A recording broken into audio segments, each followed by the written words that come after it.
I can't better that for an intro. Needless to say, we're at the International Bike Show. It's raining on me, so no more of this. We're going to go inside. I'll see you in a minute.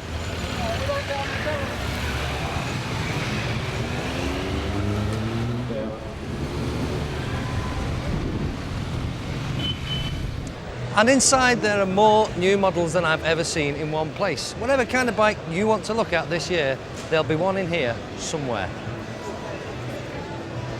This bike show has got more than just bikes, I can assure you. You've got everything else to go with it. Insurance companies, finance companies, all the extras to go with that. And in addition to that, of course, the hardware, the accessories to go with your bike. We've got exhaust systems, gloves, luggage, security, and clothing. It's so big, this show. I'm absolutely cream crackered. I've been round. I've walked miles. I mean, look at it, I'm worn out. Whoever said BMWs were boring? Just look at this one, the R1100S. We tested one recently, if you remember. Not quite like this. This is an endurance racer, and it's for real, because I can even smell the petrol coming up through here. It's got solid Brembo calipers down here, rear subframe made of carbon fibre, all sorts of titanium bits and pieces. It's a really trick machine, and I bet you it goes like stink.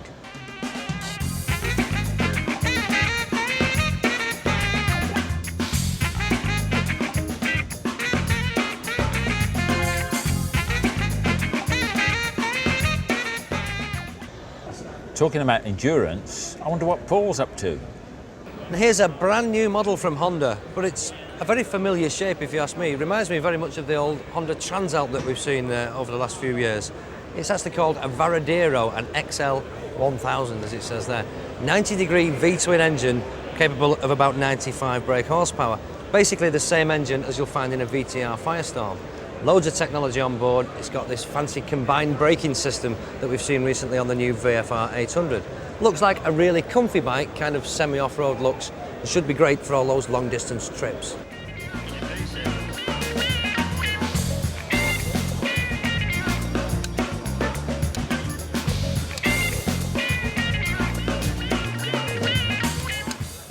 Well, I've managed to track down an Aprilia RSV Mill, and I must admit it's probably the rarest bike at the show.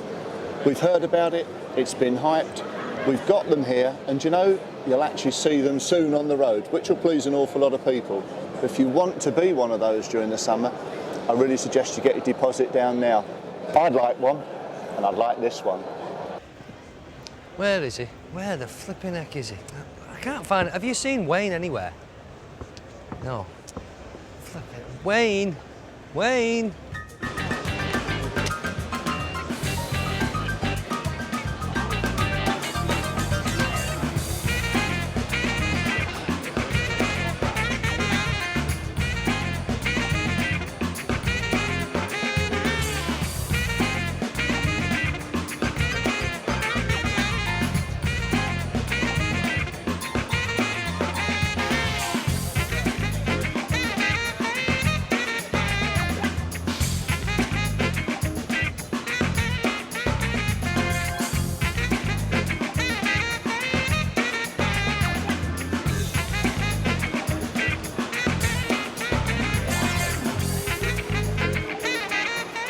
This is why they won't let me do road tests, you know. I don't know the front of a bike, the back of a bike. I don't really know what I'm doing on two wheels. I've been everywhere looking for Paul, Chaz, Jeff. Can't find them anywhere. I'm actually not so interested because I've come on the Suzuki stand to look at something that I reckon you're interested in as well, and that is the big beastie, the 1300. And a guy called Nick Barnes, who's the head of the sales and marketing at Suzuki, knows all about it. So let's go find the bike and let's go and ask Nick some questions.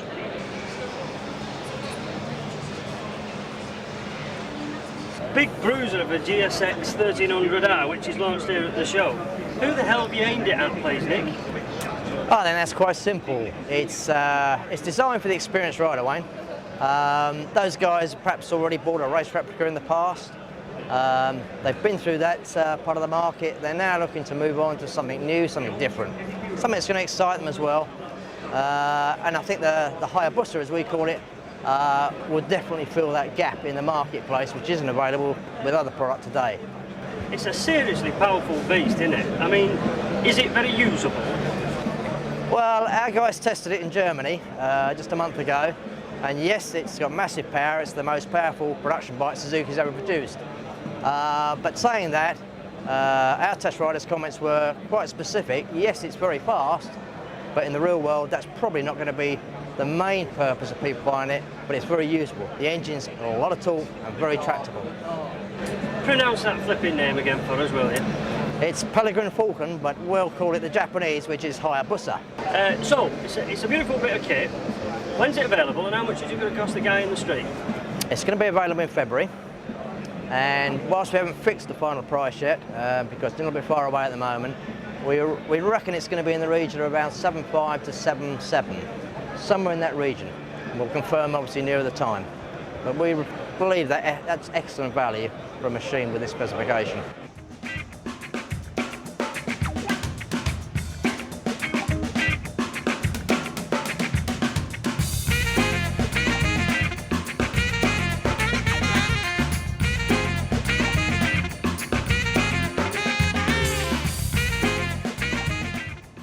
This gorgeous piece of exotica is the MV Agusta Serio Oro. This is the gold line. Only 200 they've made of these, so you can't have one of these. They've all gone. But there is another one over there that we can have a look at.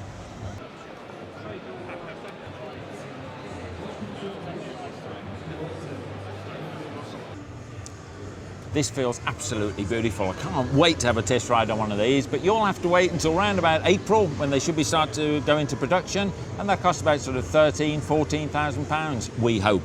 So it'll be competitively priced, and what a gorgeous looking bike. But it's just not looks. The 750 radial valve MV4 has style like nothing else you've ever seen. From the two-tier headlight to the 4 alloy and stainless exhaust and single-sided swing arm, this is Gucci on wheels. Even on board, you've got a view unique in biking. I'm impressed. Where Paul is then? Who cares?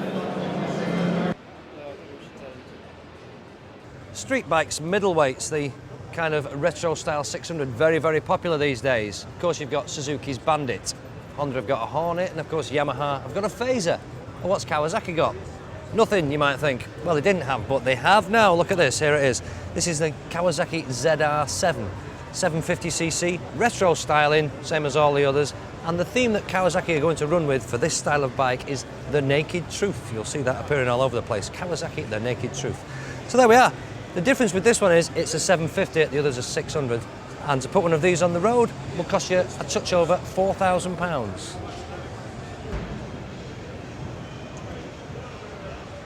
Well, this is a new engine from Harley after 15 years. This is 1450cc. You might have heard about it, twin cam. Not twin overhead cam, of course. The camshafts are still down there, driven by this Hyvo chain. But this has gone high-tech, fuel injection. This is an Evolution edition of the existing Evo engine. But more than that, this is used in a range of new bikes, one of which is over there.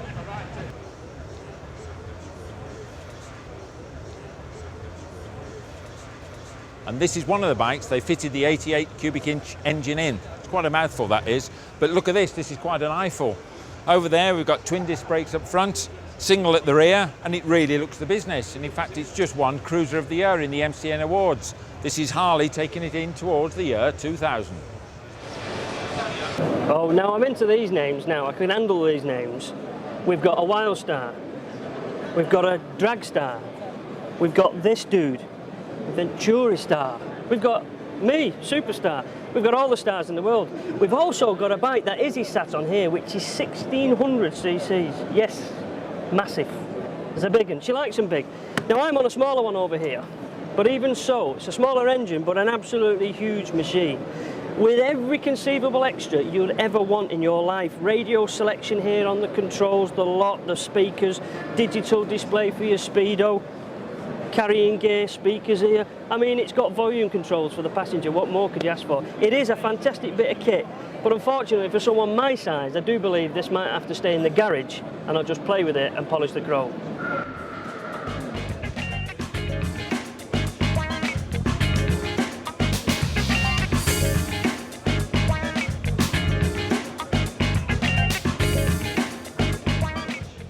This is a CCM bike made in Blackburn, Lancashire.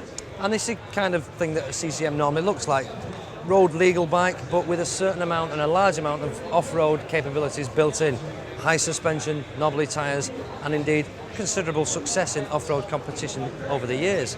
But CCM are now changing tack a little bit, because for the first time they've introduced a road bike. And here it is, a pure road bike. It's called a 604R. Uses the same frame as the trail style, same Rotax 600cc engine, shorter swinging arm, different suspension, lower suspension for road use.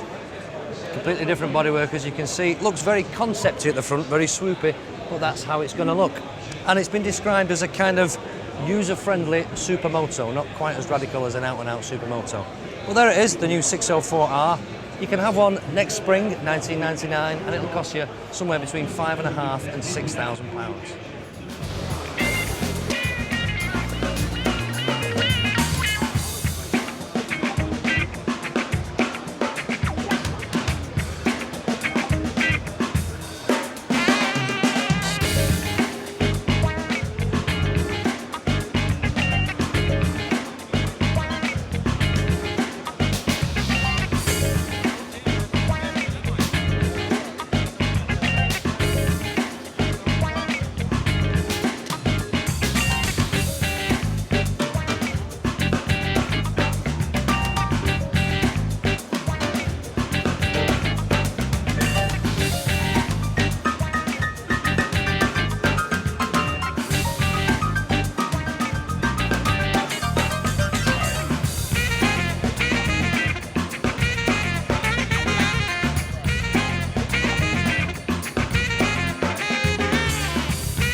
Join us after the break for more from this year's show and to find out what Yamaha were hiding beneath this cover.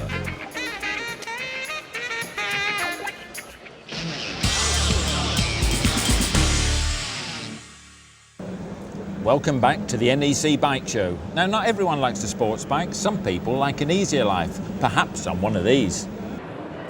Kymco. If I ask you to name several motorcycle manufacturers from all over the world, would you name Kymco? Now, I won't blame you if you didn't, because you may never have heard of it. But believe it or not, these guys are one of the biggest manufacturers of little scooters, such as those you've just seen, in the world.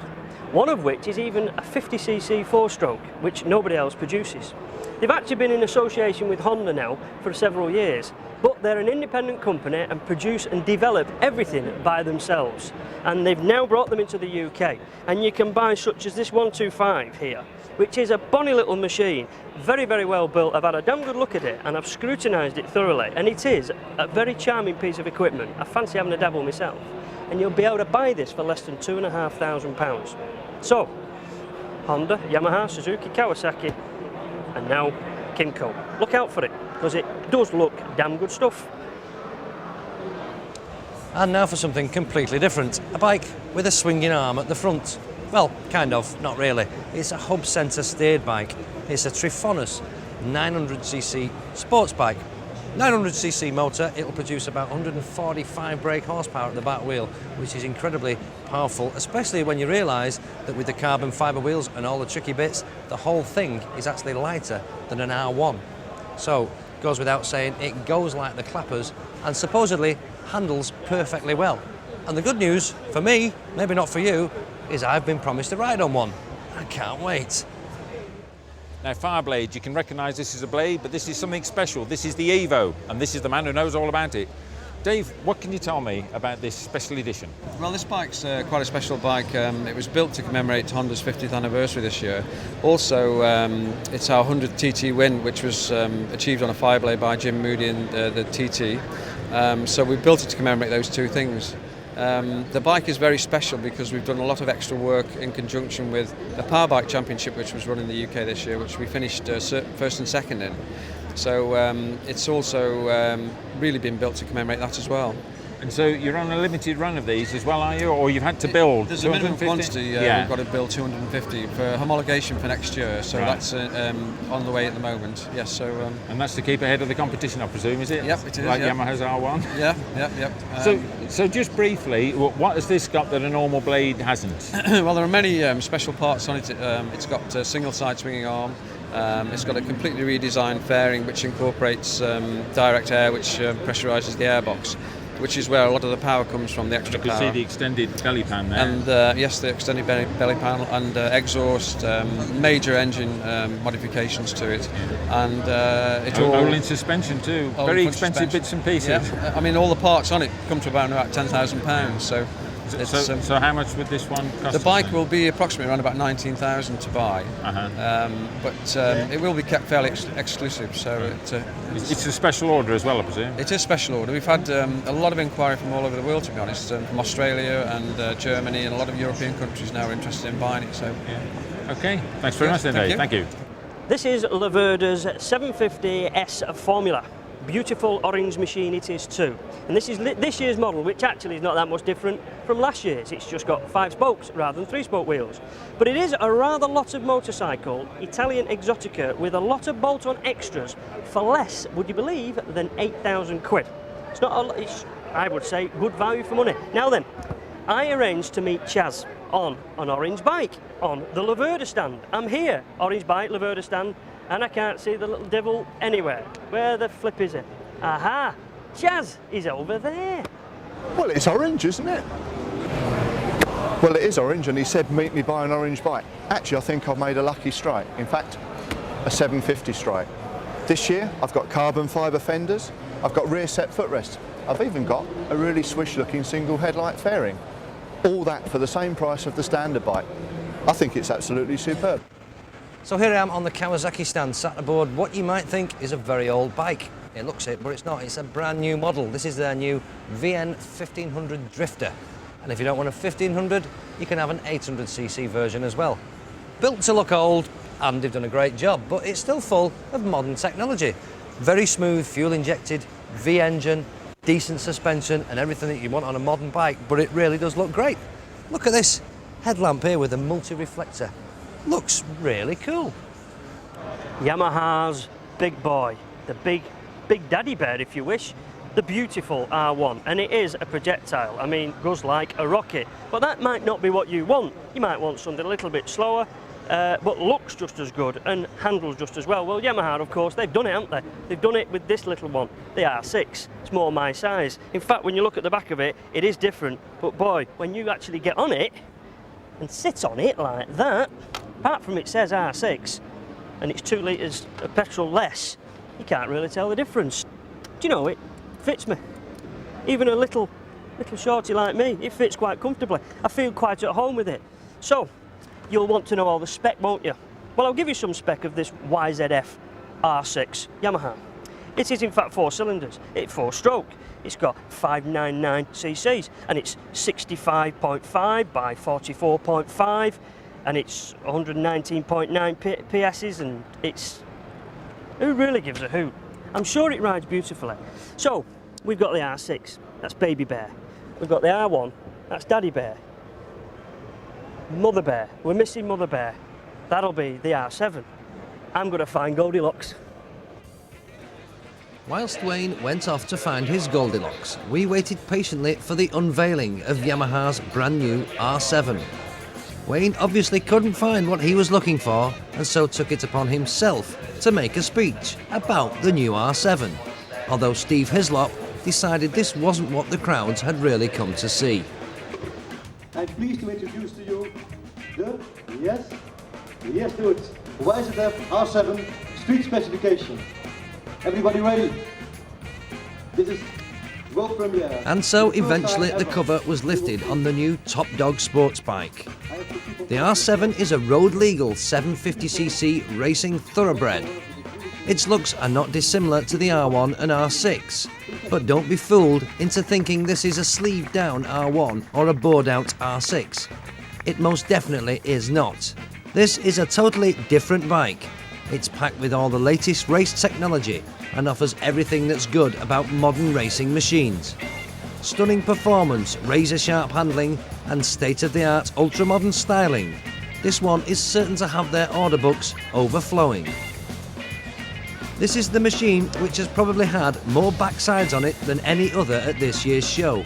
Wannabe racers queued just to have the pleasure of sitting astride this beauty. There won't be many of these available, and you'll be very lucky to ever have a ride on one. It's a highly desirable exclusive machine, and if you can track one down, it'll cost you a cool £20,000.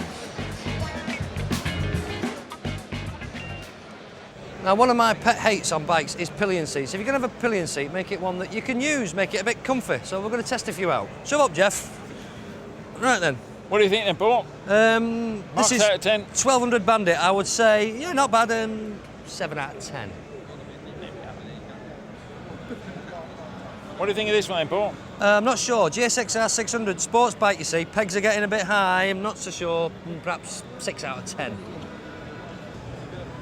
BTR Firestorm then, Paul. What about this one? Well, seat's hard, but the pegs are quite low, which isn't bad. But there's no flipping grab rail, nothing to hang on to. It's got to be 6 out of 10 at the most.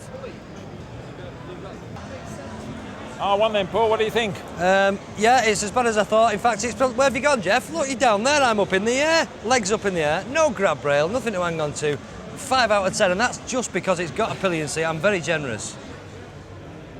Now, what do you think of this one? This is it. I found it. Supreme comfort, a Harley Davidson Electroglide in blue, of course. What else? Fantastic it is. Backrest, little armrests, floorboards for my feet. Marks out of 10. I've got stereo speakers coming into my backside. Lovely bit of vibration there. It's fantastic. It's got to be 10 out of 10. Perfect. Anyway, where's Wayne? I don't know. Good point.